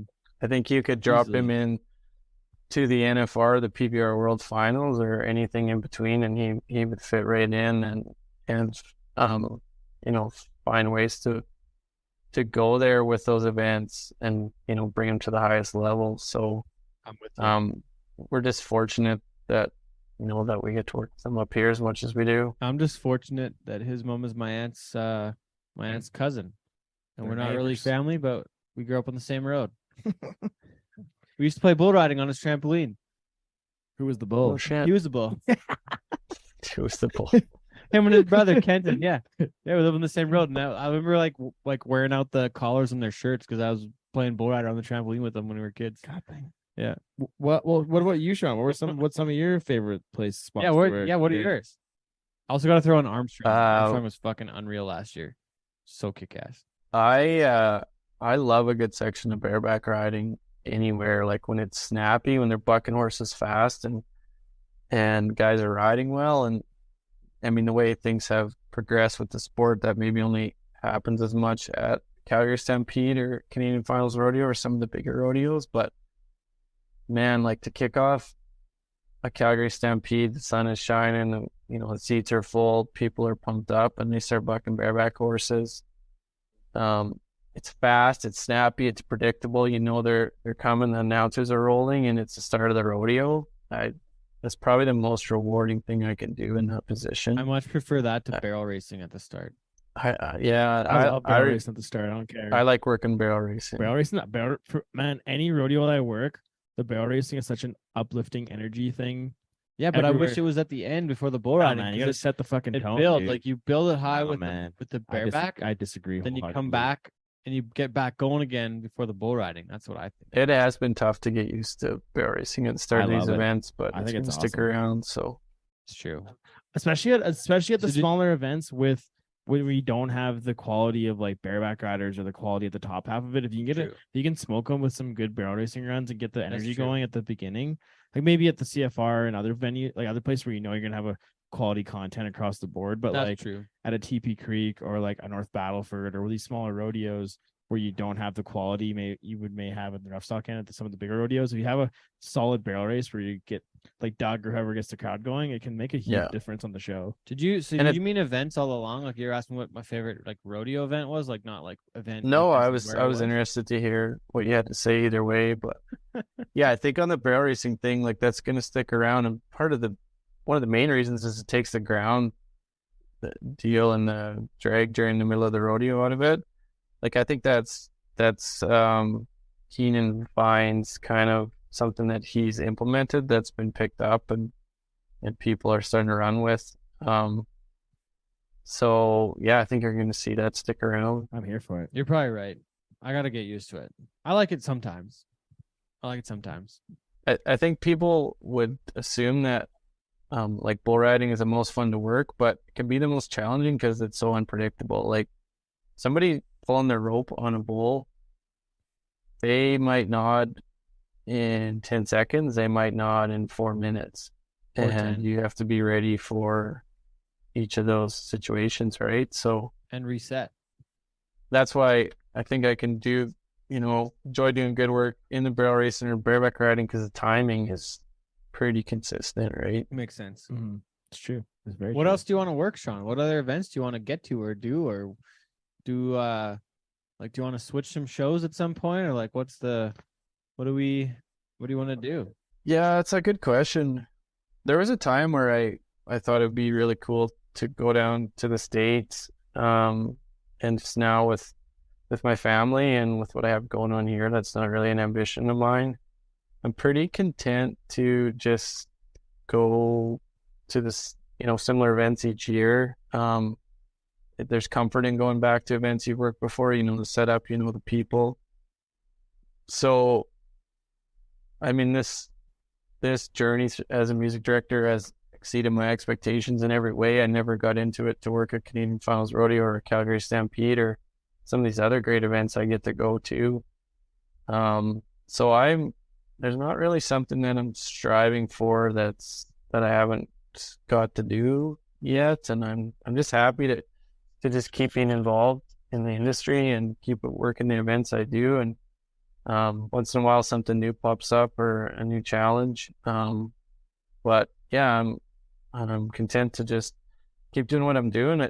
For me right now, the biggest thing I'm striving for is to not work music like I did 2 years ago or 3 years ago, and just trying to reinvent some stuff, how you go about doing it, and just not be the same old guy that plays the same old stuff, and just, I guess, not be predictable, which is the biggest challenge I'm finding at this point. And by not being predictable or by doing things different, what are you doing different? I know for me, I just get like, I've had a few times where I just get sick of the music. I'm just like, fuck, I don't want to play the same shit over and over and over and over again. Like, I got to play some new stuff. So sometimes I'll just leave I'll leave my pages where they're red. Like if I play something, it's red. I remember one weekend in Grand Prairie a couple of years ago, I played we had 3-day bull riding and I didn't play anything the same except for the openings for the whole weekend because I was just like, I'm sick of playing the same shit.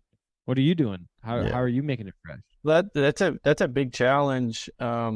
Like a 10-day rodeo, you need a lot of music not to be repetitive at that. So for me, it's putting the time in to always be exploring new music. And that's the other advantage that music directors have nowadays that they didn't before. Like you have every song in the palm of your hand on your phone, through Spotify.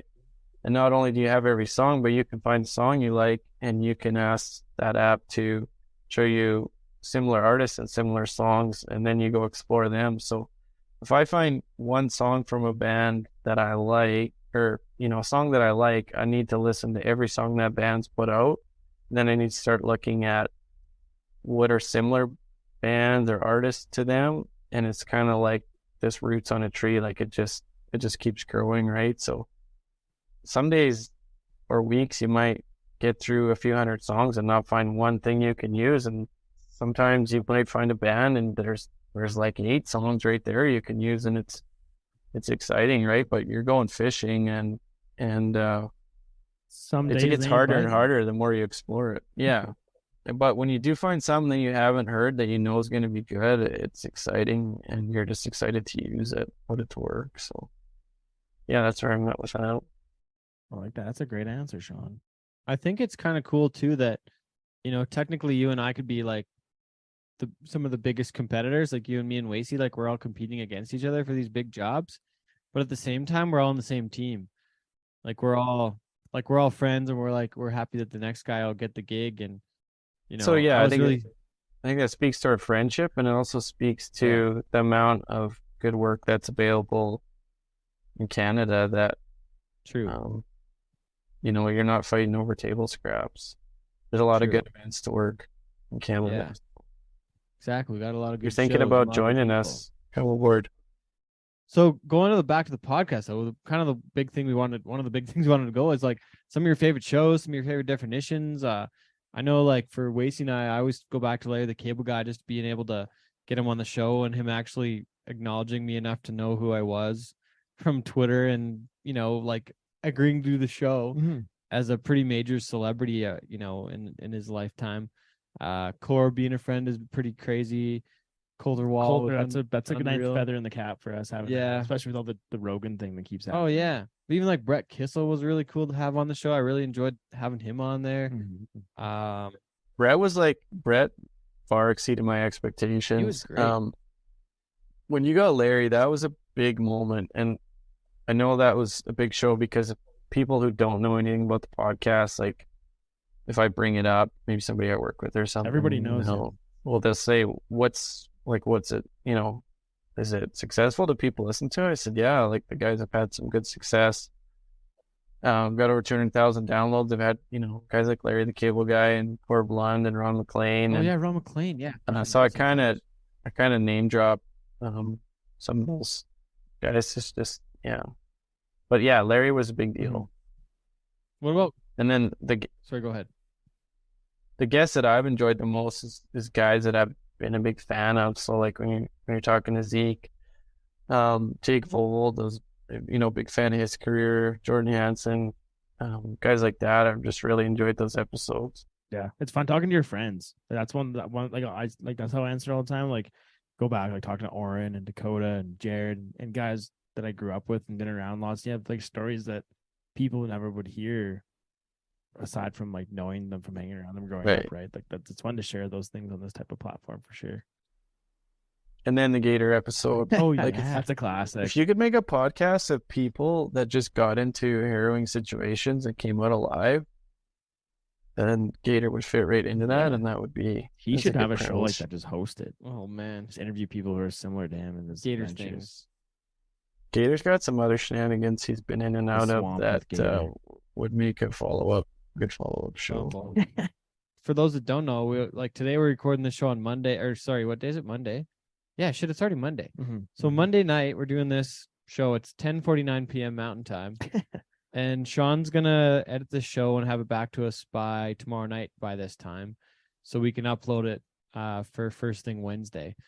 And that's been our process to kind of make sure we get things done to him with try to at least give you a day to turn it around. Sometimes we give it to you sooner, but when we can, yeah. This is kind of the process though, is 2 weeks ahead of time. 2 days ahead or 1 day ahead of time. Diamonds are made under pressure, baby. Yeah. So is that working for you, Shaun, or do we need to change the process? Sometimes you give me a heads up and say I'm going to be busy, so we try and get it earlier. But how are we looking? Yeah, I think we've put out. I think both years. I worked Stampede. We put an episode out over it, and we put one out over CFR Canadian Finals Rodeo last year because I remember listening to it on the drive down. But I don't know. I'll find a way to make it work. I don't want to be committed when it's convenient and not when it isn't. So I don't know. We always make it work, and that's one of the things I'm proud of about the show is that it's consistent, because there's been a lot of Western sports podcasts come and go since you guys started. You guys were one of the first. Like, I would say 90% of them started after you, and a lot of them have gone away. Some are very inconsistent. They'll come and go when it's convenient, but you guys have hit your mark, every time on that deadline. And except for one time, we got it on Thursday. I still remember. Was it day late? I don't think I was involved. No, you weren't. That was before. When it happened on my watch. That was before Shaun's times. Yeah. Well, and we probably could probably get put to bed too. It's probably not healthy holding on to that for so long. When I hear like a new podcast come out and it's somebody who it's not their job and they're like, yeah, we're gonna do one episode a week, I just think, you guys can speak to it. There's a lot more to it to have a guest booked and get that show recorded, because especially when you're dealing with Cowboys, your schedules are inconsistent. They're not always reliable, but you need to hit that mark. So I know it's challenging for you guys too, right? It ain't easy. But we do it. Ain't easy, but we do it because we're for the people. We love even the people. We almost forgot about this one tonight, but we remembered, and here we are. Here we getting are. it done. Here we are. Well, and is there anything you have for us? You want to ask us, Shaun, before or Any anything you want to feedback? comment? This Some is honesty feedback? time. You can say whatever you want. It's a safe space that I won't Hopefully a few I won't thousand get people are mad. I listening to you. promise. Promise. I I probably told could get you recently pissed. I miss you guys singing on the Sing the podcast. anthem. Like you used to What were you? What's he used saying? to- well, no, we used to play some music, and Just heard the way he does the ring and the news today. It seems matter. The problem with doing it is with different places that there's a bit of a delay. yeah. Yeah. I close Anyway, my Okay, what else do you eyes, guys Cowboy want shit, and then to? we'll roll on. Okay, ready? begin to pray Okay, wait. We're still recording. You got to do your question and about tears of Cowboy joy shit. Okay. Ask me stream the down definition of my it. face Call it good. with arms wide open. Okay, enough of that. Let's move on. Not that you're not singing. Good. Special request. I'm tired and I want to go to bed soon. Okay, Sorry. so Shaun, back to business here. What is your definition of cowboy shit? You've heard it pretty near 100 times now. Yeah, you think I'd have a better answer. When I think of cowboy shit in terms of like the cowboys that are rodeoing, I think of like the grind. Like when Jordan Hansen was on the pod and just talked about like coming up here for Calgary Stampede with COVID lockdowns and having to be apart from his family, even though he was home, and just like grinding that out, and then ultimately winning. And when he told his story, you're like, I'm so happy that he won because you see what he has to go through. But everybody's going through that. So just the grind of rodeo contestants going up and down the road, having to pay their own way, travel they do, the sacrifices they make, and then we get to see the ultimate success in a guy like Zeke Thurston to win 3 world championships, like the echelon of success for a cowboy. Like that's the best outcome, right? So those are things that come to mind when I think of cowboy shit. Yeah, right. What about cowboy shit in your own life? I don't do much cowboy shit. I used to skydive, but I quit. Fucking skydive. You could even say though, like What there's an element to cowboy shit of like doing what you guys do and what we do, I guess. Like when shit goes sideways with some speakers or some sound, you just fucking find a way to get it done and fix it and roll on, and the show Work goes the on, problem. right? It's just like that's cowboy shit, is just making shit happen. Forget the form, get the homework. Yeah, just make it work. Just by any means possible, right? Do you know Canadian astronaut Chris Hadfield? I read his book. He's badass. He used to fly fighter jets and he was a test pilot and he went to space. But I read his book and he like his saying was always like work the problem. If something's going wrong, like do something about it, work the problem. And then he also has another thing that I think that applies to what we do is like in every situation you can be a 1, a 0, or a -1. So a 1 is helpful, a 0 is neutral, and a -1 is you're not helping, you're making things worse. So we sometimes work in stressful or less than ideal situations, but I've kind of packed that around that when you're in an announcer stand or you're working with a team of people, even if things aren't going great, you can choose to be a 1, a -1, or a 0. And I always try to be at least a 0, if not a +1. I've never heard that before, but I like Good that. insights. I like Shaun. that a lot. I like that. I know I've been in -1 a few times. So I've been guilty of I that. think we all have. guilty as As charged. hard as we try, You catch yourself, You right? do. I need to do better at that. So. as they say, you gotta check yourself before you wreck yourself. When you're in the 3rd hour of slack after a 3-hour perf. Yeah. Sometimes it can get a little Sometimes you wanna- minusy, a little you wanna -20. Eat yourself off the announcer stand. What time did Bonneville wrap up last year? 2 a.m. or something crazy. Yeah. I got back to the Yeah, hotel it'd be easy to be a at 1 on -1 in that Friday. situation. Oh boy. After the slack and NB. Thanks for Yeah. thanks for the time to do this. somebody Shaun, else. he's been the editor of our podcast for almost 100 shows now, though. Former skydiver, like we didn't even talk about. Crazy bastard. Do you ever get any wild shit skydiving? It was all pretty reasonable. Should it ever go sideways there? I had to use my reserve parachute one time. What was that like? You shit yourself? Yeah, it's real scary. Because if that one doesn't work, you're Um, fucked. But honestly, the most scary times of skydiving is kind of when you're starting out and like gaining competency, and when you first start to do confidence, free fall on your own, and then when you first start to pack your own parachute, those are like, I remember going to pull my parachute, just thinking, "Fuck, I hope this works." Jeez. And you kind of learn later that like it's a pretty simple system that it wants to work regardless of how you put it, how you packed it. But those moments were scary. I did like some jumps at night, which was scary, and out of helicopters and hot air balloons, and Holy shit. but I do feel like going through that has helped me now, and just still trying to think clear under stressful situations. And not being a -1. Not being a -1. I saw Ted fold the fitted sheet tonight, and I do not think he could pack a parachute competently. I was trying to show I'd Wacey be worried how to for his pull the life. fitted sheet. It's pretty much the same. I don't know, man. Really? I'll send you a video of Ted next time I see him doing it, because it's Oh, not boy. right. That's wild. So when you're packing a parachute, what the fuck are you trying to do? You're just trying to keep everything straight and untangled and folded the right way. All the strings too. And you have to be efficient enough that it fits into the container when you're done. Yeah. Holy shit. Funny segue. So some of your listeners would remember Shane Listing, who was a bull rider. He was skydiving too for a while. Yeah, so he still is. So one of the last skydives I've made, my mom was doing a tandem, and I jumped with him, and Shane Listing was the tandem instructor. So like I traveled a little bit, like at the end of Shane's career when I was just starting as a bullfighter. If somebody would have told me then, yeah, like one day I'll let Shane Listing take my mom for a skydive, I would have said, no way in hell. So you had to pull your reserve parachute? Like, what happened? Did you pack your first one bad and it got tangled up, or like what happened? No, this was like, I'd had a couple hundred jumps, I think, at that time, and it was probably a mistake I made in packing it.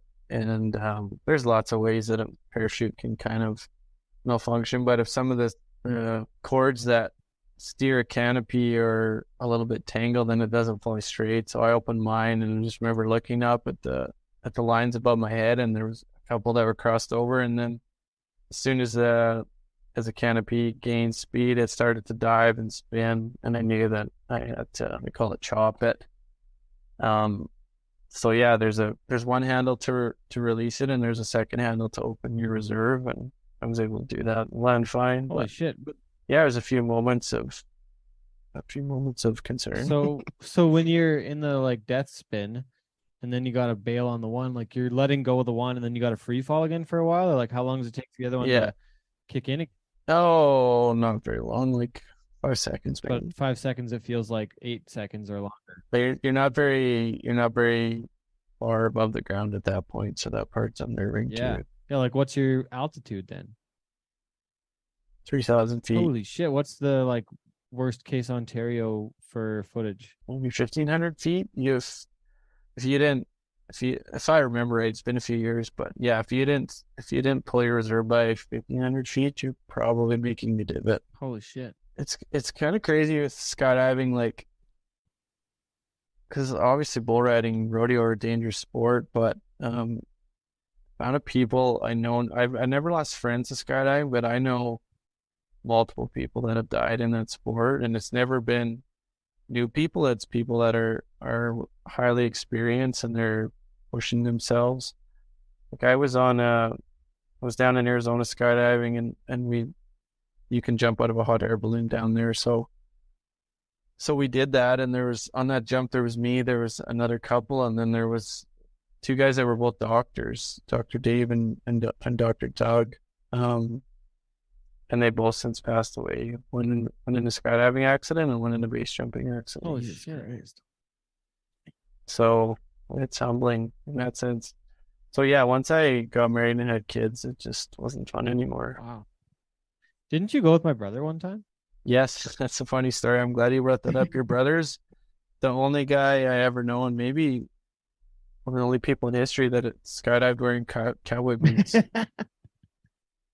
And not ironically, he was going skydiving and he just was wearing cowboy boots and he never thought he needed anything else. But that type of skydiving he was doing, you have to climb out on the strut of the plane and hold onto the wings. So cowboy boots aren't really ideal. You got a little spur ledge. You can just hook in. Probably good. Well, I guess so. Yeah. Now Not much that- like a retraction, stirrup. but you do have a spur Like a lid. stirrup. Yeah. Now that's some cowboy shit. Might Right? be Yeah. onto something. Yeah. Do you want to redo your definition and be like, cowboy shit? Yeah, your brother actually jumped skydiving out of a You ever plane been in fucking cowboy skydiving? boots. You ever been skydiving in cowboy boots, boy? Okay, well, once again, thanks to our friend Shaun Morton. He's almost edited 100 of the podcast now. He's been with us for many years, a friend for a long time, friend for life, some might say. Damn. Thanks again, though, for being on the show. We sure appreciate it. It was a heck of a fun visit. It went longer than most. So thanks for doing it. Have fun editing it. I'm sorry for the extra, but it's half your fault because we talked the whole time. You're part of it, so fuck you, bud. Yeah.